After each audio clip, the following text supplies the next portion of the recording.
No. No. It's not possible. Is it It's not possible. There's no way that this is... I'm Mason the Brock Henderson, and I'm very confused and very shaken up inside. Agents of S.H.I.E.L.D. Season 3, Episode 6.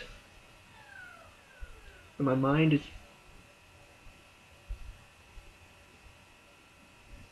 I just got mind, keeping it clean for YouTube and stuff. My mind, that just...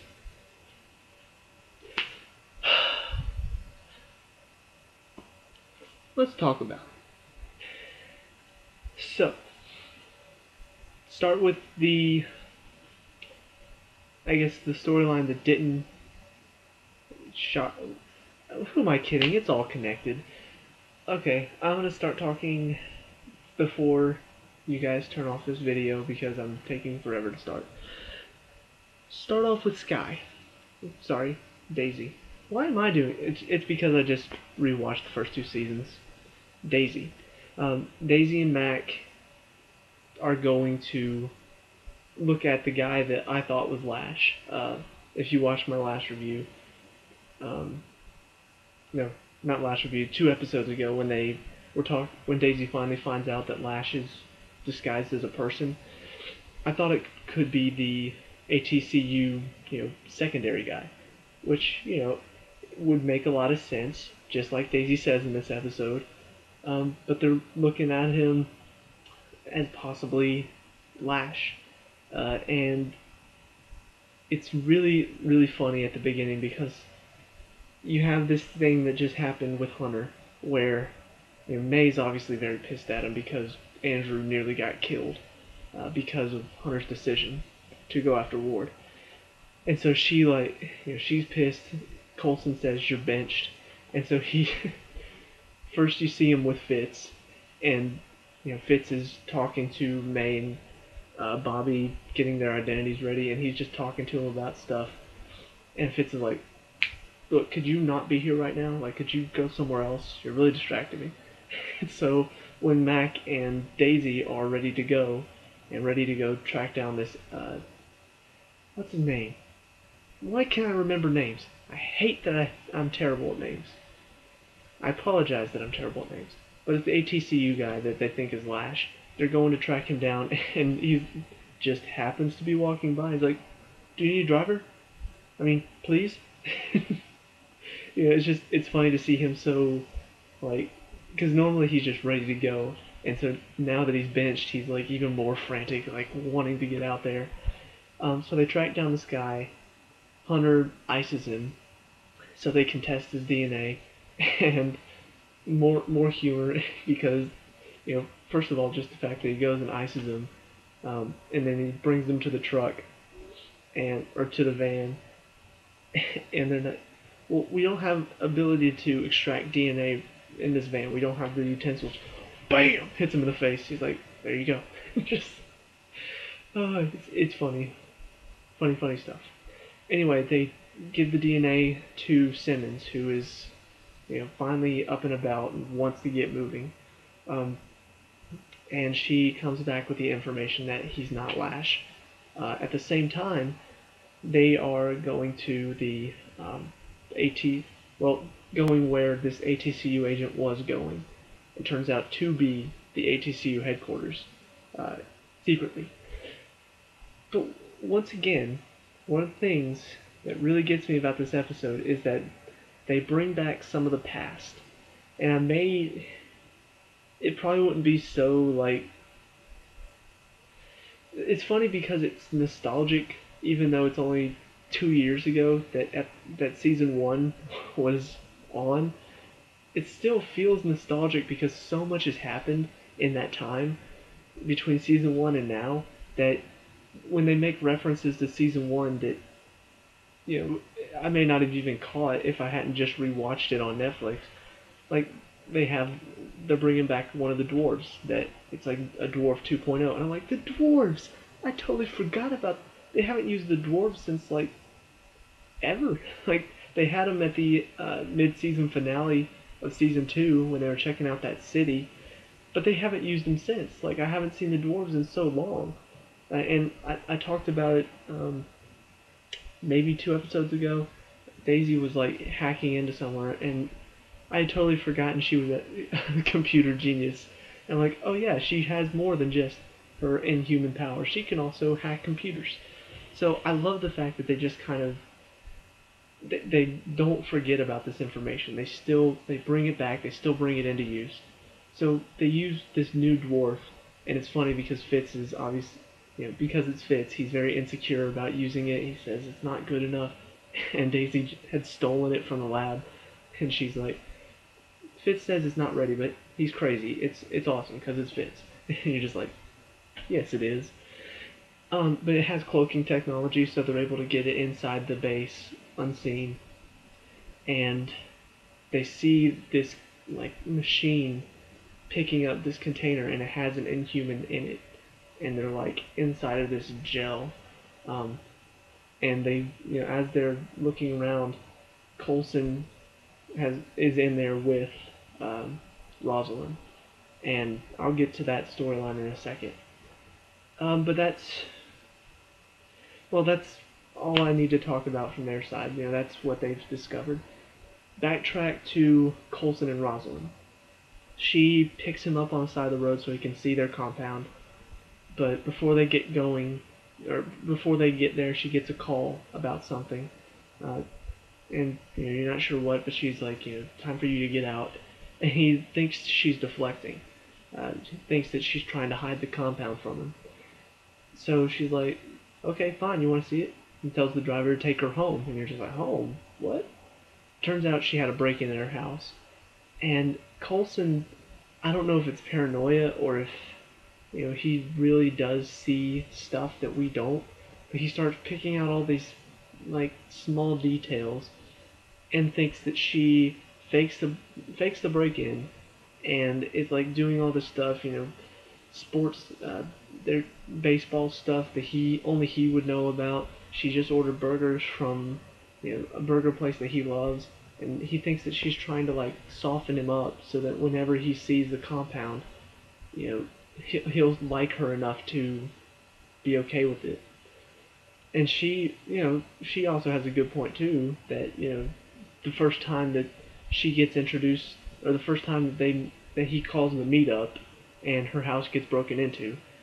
And so, obviously that didn't happen, but you understand that Coulson may be a little bit unreasonable right now. And later on, like I said, they're at the compound, and that's when Daisy sees him. And she's talking about what it is. She says that it's like a stasis gel that puts them into kind of like a coma. And they're working on a cure for the inhuman part of them. Which, obviously Daisy is not going to be okay with that because she's come to accept who she is. She wants to help the Inhumans. She wants them to be able to just live their lives and see their powers as a gift. But, as we've seen with whatever his name is, once again, terrible with names, I apologize, but the guy that can melt metal. As we've seen with him, not all Inhumans want to keep their gifts. Some of them you can kind of understand like why they would want to go back to their lives. They just want to be normal again. And even Lincoln at some points, obviously part of it is because Jiaying, Daisy's mother, betrayed him, and so he's kind of seeing Inhumans as more of a threat now. So you can understand why they want to search for this cure, and to add more influence to it, she tells, Coulson finally realizes that all of this stuff at the house wasn't for him. She had lost a loved one, and turns out it was her husband. He was the one that had the baseball stuff, and he was the one that I don't know about the burgers. That was weird. But he died of cancer, and it totally makes sense that if she had been able to do this, if she had been able to put him into a home, like a stasis sleep while they searched for a cure for cancer, she would have done it in a heartbeat. And so you understand her motivation. So I know where this is going because this, obviously with Civil War coming up soon, they're setting up for a divide. And I think the divide is going to be between Daisy and Coulson, uh, which is kind of sad because they've been together for so long and they've almost developed this father-daughter relationship. And you know that on the one hand, Coulson's completely going to sympathize with Rosalind, and he's totally going to understand her point of view, uh, and realize that this isn't harming the Inhumans, even if Daisy disagrees. Daisy's going to see this as, you know, we're Inhumans. We have to accept who we are. These are our powers. I've come to accept mine, and I hope that she can see it from everybody's point of view and not just hers, because not everybody is as, you know, she was already a S.H.I.E.L.D. agent when she got her powers, so she was already halfway there to understanding them. Most of these people are just regular people who all of a sudden get these powers, and you know, some of them have killed loved ones, some of them have almost killed themselves. So there are two sides to it, both of which you can understand. Just like what happened, you know, Age of Ultron. You totally understand how you shouldn't be playing with this, you know, this much knowledge, this much power. But then again, you understand Tony's point of view in that he wants to protect the world, and you know, he wants to be able to master AI so they can protect the world, even if it means being, you know, endangering lives. So once again, they're doing very well to show both sides so that you pick, you know, which one's best for you. It really is left up to the viewer whether or not you agree with this side or with this side. Ultimately, though, there is one evil, and that is Hydra. Um, and I feel like that will probably be that may be the deciding factor in this, you know, Hydra, because you can fight all day long about, you know, well, is it right to do this to the Inhumans? Well, no, it's not right. But at the end of the day, Hydra's still evil. Hydra still wants to take over the world. You're still gonna have to work together to get to Hydra. So let's talk about Hydra now. Obviously, Ward wants to get to Von Strucker's kid before S.H.I.E.L.D. does, uh, and they throw a new character into the mix. I'm very curious who this guy is, what he's going to bring to the table. They did that. One of the issues I have with some shows is when they do a reveal like this. You know, they don't show who he is, they don't show his face at first, and then when they do show his face, it's like this musical swell, and then they show his face. And it's nobody that you recognize. Like, either it's somebody that showed up for one episode and left, and I totally forgot, but I'm not that forgetful. I don't remember names, but I remember faces. And this is a guy I've never met before, so I hate whenever they do that build up, because it's like, ooh, they're not showing us his face because we know who he is. Who is it? Who is that? I really don't know who that is. Why are they doing that? You know, for some like, you know, Kingpin and Daredevil, Netflix series, not the movie, when they, you know, showed him from behind at first. First of all, if you know Marvel, you know who Kingpin is.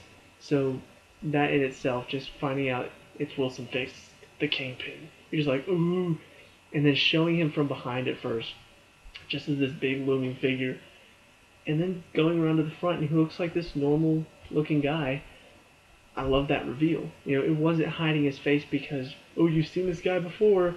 Just kidding, you haven't. It was hiding his face because we wanted to see him first, and then get to see his face and see that, you know, this guy is evil. He's evil. He doesn't really look evil, does he? Don't judge a book by its cover. But this, you know, they make it look like it's going to be somebody we know, and then zoom up, and it's nobody we know. So I don't know who he is, but he seems like an interesting character. He doesn't really he doesn't really want to get involved when Von Strucker's kid comes to him. And obviously he's looking for help from Ward because Ward is out to kill him for not succeeding in his mission to kill Andrew. Um, and they do show Andrew getting out of there. Coulson had an agent there, shoots one guy but gets shot himself, and obviously Andrew's off to the side and gets away before the explosion happens. But they show that obviously Von Strucker's kid is very scared of what Ward's going to do to him, but he's also scared that if S.H.I.E.L.D. gets a hold of him, he's going to be completely powerless. And so he goes to this guy who doesn't very clearly is upset with him for showing up, doesn't want him to be involved, and that guy calls Ward and tells him, look, I've got, I hear you're looking for this kid, and says, I don't want any part of this. It kind of sounds like he knows who Ward is, but Ward doesn't know him, or he knows about him. I don't know. I hope they do explain where this is going. But he knows Ward very well. He knows about S.H.I.E.L.D., knows about Hydra, and pretty much tells Ward, I don't want a part of this, but whenever I come calling later, just remember I picked a side. So interesting to see where that's going. And then as far as S.H.I.E.L.D. coming to get Von Strucker's kid, May and Bobby decide they're gonna go. They're gonna go do it. So they, like I said, they were talking to Fitz earlier, and they infiltrate a bank where they know Von Strucker has some bank account set up. So they go there to get some information, and you can tell that there's a bit of tension because Bobby isn't really sure if she's back in the field yet. They had a little fight earlier where May pretended to be mad at her, so they fought, and then she took May down, and May's like, well, looks like you are field ready. And she's very clearly not feeling field ready, which May understands because of Bahrain. She was lying to herself the whole time, telling herself that when she was in her house, she was always saying, yeah, I'm field ready, but she never fully was. She would say it, but she wouldn't mean it. And so she tries to convince Bobby, look, you need to convince yourself that you are field ready because you are. And, a little bit of history, talks about when she first saw her at the academy, how she was, she was one of the best, and now she's even better because of experience. And so, like I said, Fitz helps them create IDs. And like I said, Hunter was talking to him. I'm going to go ahead and touch on this first because I want to get all the stories out of the way before I get to the plot twist. Because I'm still mind blown on that. But Fitz was making IDs. Hunter was talking to him. He also has up the portal stuff. And Hunter, like I said, distracting him. But the conversation was very interesting because Hunter very clearly feels like he feels like I do, in that you're trying to help your girlfriend get to her this guy. It's like if she wanted her ex to come and you pay for the plane ticket for him to get there. And you don't really completely agree with Hunter because yes, Fitz he is he's being very mature about it, saying that this guy is the only reason Simmons is alive right now. So I do owe him for that. But at the same time, you understand Hunter's point of view in that I don't think Simmons is going to be with you if you do get this guy back. Even though we really didn't get to feel it because, like I said in the last like I said in the last review, they spent a lot of time together, but we didn't get to feel it because it was only an hour long. But they spent several months surviving together. And so you feel like her connection with this guy is a little bit more than friends. Obviously they did kiss and stuff. But you're not really sure if she's completely gone back to Fitz. What I really don't want them to do is turn this into a whole love triangle where Simmons yes, she wants to be with Fitz because he did do everything to get her back. But at the same time, Will is Will, and he helped me survive, and I don't want them to go that route. I really don't. Uh, One of my favorite YouTube channels, Nostalgia Critic, he talks about how love triangles never work unless it's for comedy. And this would just really piss me off if they went the whole love triangle route where she wants to be with Will, but then again it's Fitz, but then again it's Will, but Fitz has been with me forever, but Will, he helped me I don't want them to do that because that would just be dumb. It would drone on forever. It would just drag on. That's the word I was thinking. It would drag on forever. It would take away from the main plot, which is about this universe. And as much as I care about Fitz and Simmons, especially Fitz, because he's my favorite character, because he's grown so much since season 1, I don't want to see them having these relationship issues and that taking away from what they do for the team. Because even though Fitz is obviously, Fitzsimmons is part of the story. Their relationship is part of the story, but it's not the biggest part of the story. The reason Fitz is my favorite character is because of all the emotional stuff he's gone through, between being betrayed by Ward, between having to fight against this, the brain damage, having to deal with the emotional damage of Simmons leaving him and then coming back but not really wanting to be with him, but then kind of wanting to be with him, but then disappearing for 6 months. He's been through a lot. And so this relationship is a part of that, but to throw even more crap into the fire and have this romantic, relationship for Simmons with this astronaut is just like, all that stuff that Fitz was going through and how it was going to be an emotional payoff when he and Simmons got together. They're not getting together yet. You're going to have to wait a little bit longer. He's been through so much. He has done so much for Simmons. He's done so much to help himself. Eventually there's got to be a payoff, or else it's just him going through more crap, pushing through it, more crap dumped on, pushing through it, more crap dumped on. And then there's no payoff ever. And that's how it would be. After everything with Ward, he fought back through his brain damage, but then Simmons doesn't really want to be with him. But then he fought through that emotional pain. Simmons comes back and is back in his life, fought through that emotional pain. And then Simmons disappears, fights through that emotional pain, gets her back. She wants to go back for this guy, fighting through that emotional pain now.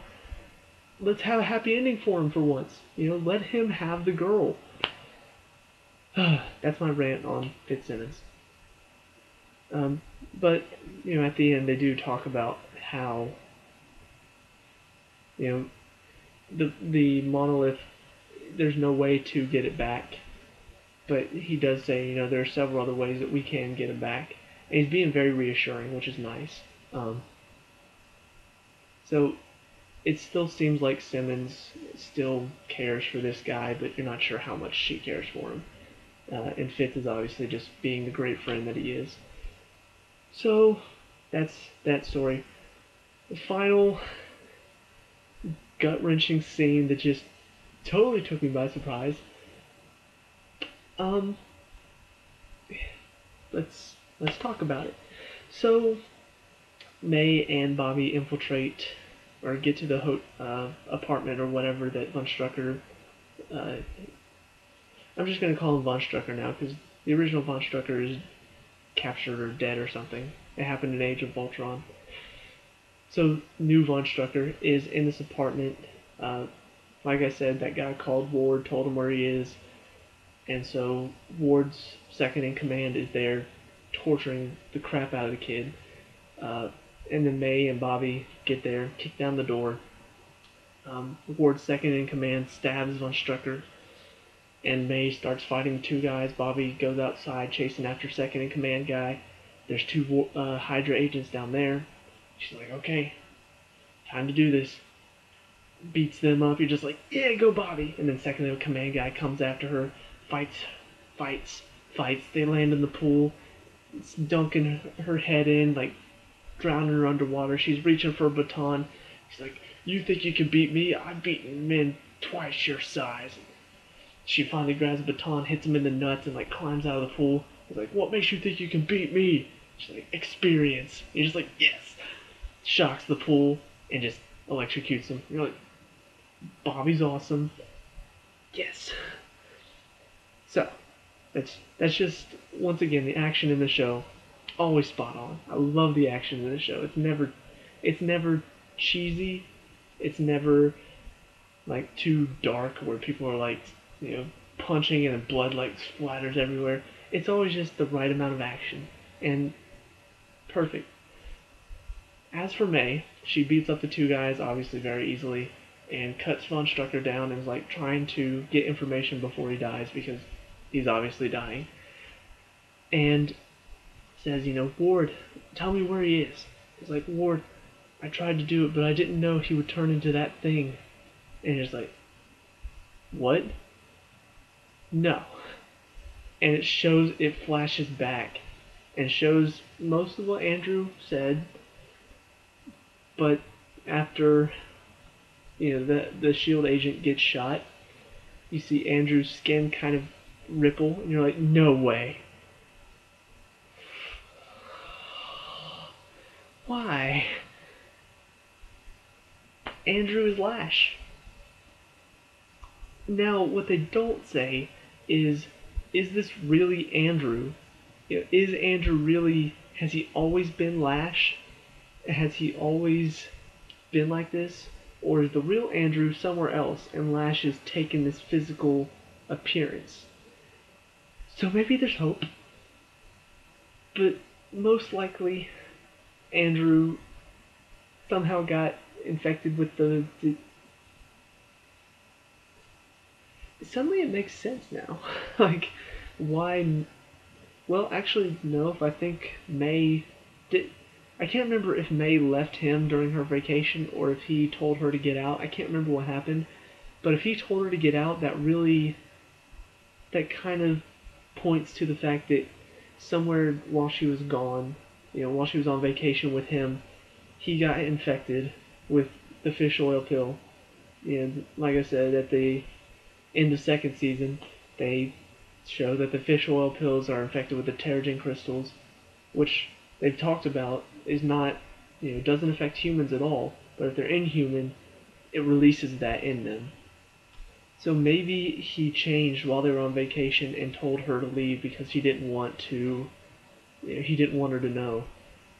So I don't know where they're going with this, but what a twist. And not just like the M. Night Shyamalan, the twist. That was crazy. The whole... And it makes sense too, like... It made sense for it to be that ATCU guy. It made sense for even Rosalind could have been Lash. But it still even makes sense that it's somebody at S.H.I.E.L.D. Who would have suspected? Who would have guessed? And that's the thing, like, when they showed the whole gas station scene and how it went down, I'm like, wait, he was still inside the building. How did he get out? Oh well, he probably did just make a last minute run and at the last second. And then they show this, I'm like, that's why.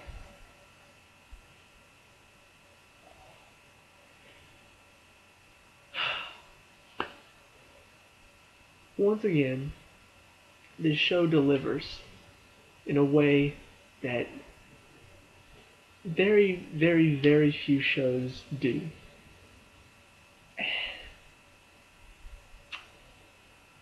And it's just,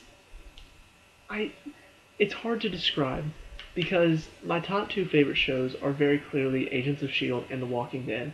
The Walking Dead is just this masterpiece that they have written, where the story is amazing, the characters are great, and everything that happens is planned and thought out and methodical.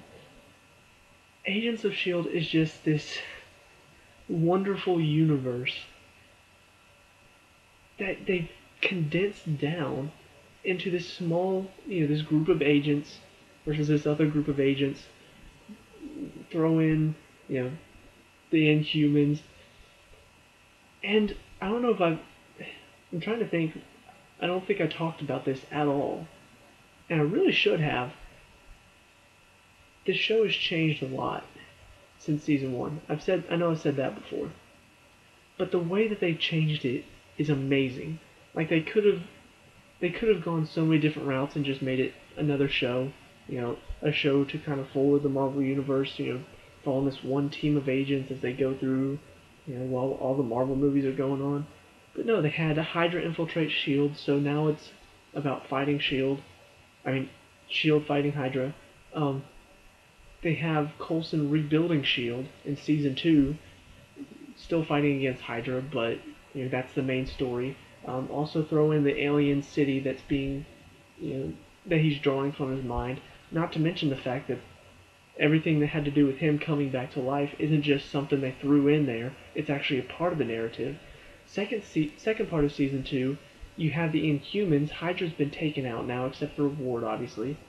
But you have the Inhumans. You find out about Sky's, Daisy's mom and dad. And now this season, you thought it was just going to be about, we'll just round up the Inhumans and Ward's trying to start up Hydra.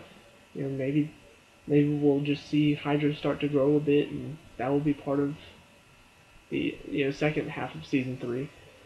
But they've just done, they throw in Lash, who you didn't know much about him. He just kind of came out of nowhere and then was gone, and you're just like, who's that? And then you find out that he can turn into Inhumans, so you're like, okay, so it's a bit of a mystery. Who is he? And you're like, it's the ATCU guy. No, it's Andrew. And on top of that, you got things going on with Ward. He's already practically rebuilt Hydra, not to the same strength, but he's rebuilt it on some of S.H.I.E.L.D's foundation, because S.H.I.E.L.D was, it was a strong organization. And so he's using some of the stuff he learned at S.H.I.E.L.D to build Hydra stronger than it was before. As far as the Inhumans, they've only really encountered one this season. There's a government task force that's trying to round up the Inhumans as well. They took it in a way that at the beginning of this season, I never would have thought. And that's one of the great things about the show, is that you could plan so many different things for what to do next. What can we do with the story next? What can we do with these characters next? Maybe have them go on a couple adventures, separate the team a little bit, have one team doing this while the other team's doing... But no, they had an idea, and they're like, this is what we're doing.